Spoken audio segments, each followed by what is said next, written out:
నమస్తే అండి, welcome to village agriculture YouTube channel. ఈ భూమి నుంచి ప్రతి మొక్క బలాన్ని ఎప్పుడైతే తీసుకుంటుందో అప్పుడు మనకి ఈ పెట్టుబడి అనేటువంటిది తగ్గుతుందన్నమాట. ఈ భూమి నుంచి మొక్క ఎప్పుడు తీసుకుంటుందంటే భూమి బలంగా ఉన్నప్పుడే భూమిలో ఉన్నటువంటి పోషకాలను తీసుకొని మొక్క పెరుగుతుంది.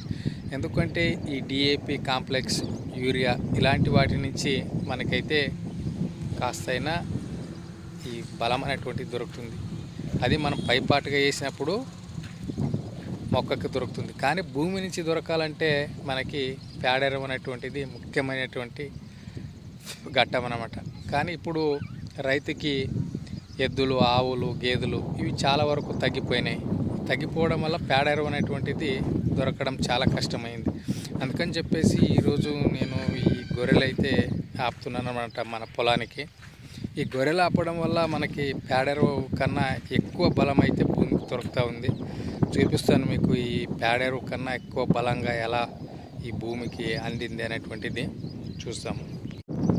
ఈ విధంగా వాళ్ళు వలలు కట్టేసి ఈ రాత్రి అంతా ఇక్కడే ఈ గొర్రెలను వేస్తున్నారనమాట. ఈ గొర్రెలు వేసినప్పుడు చూడండి, ఈ విధమైనటువంటి చూస్తున్నారు కదా, ఈ విధంగా ఈ పేడను మరి ఈ ఘాటు ఏదైతే ఉందో ఈ విధంగా ఈ ఘాటు అందినప్పుడు భూమికి చాలా వరకు అయితే మనము పేడెరువు, కాంపోస్ట్ ఎరువు కన్నా ఎక్కువ అందించినటువంటి వాళ్ళం అవుతామన్నమాట.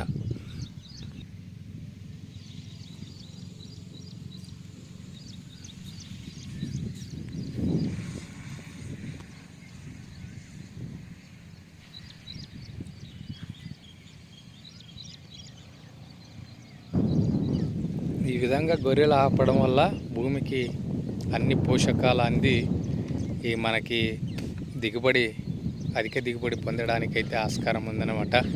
అవకాశం ఉంటే ప్రతి రైతులు ఈ విధంగా గొర్రెలు అయితే ఆపుకొని తమ భూమిని సత్వంగా మార్చుకొని అధిక దిగుబడి తీసుకోవాల్సిందిగా మనం కోరుకుంటున్నాం. జై జవాన్, జై కిసాన్.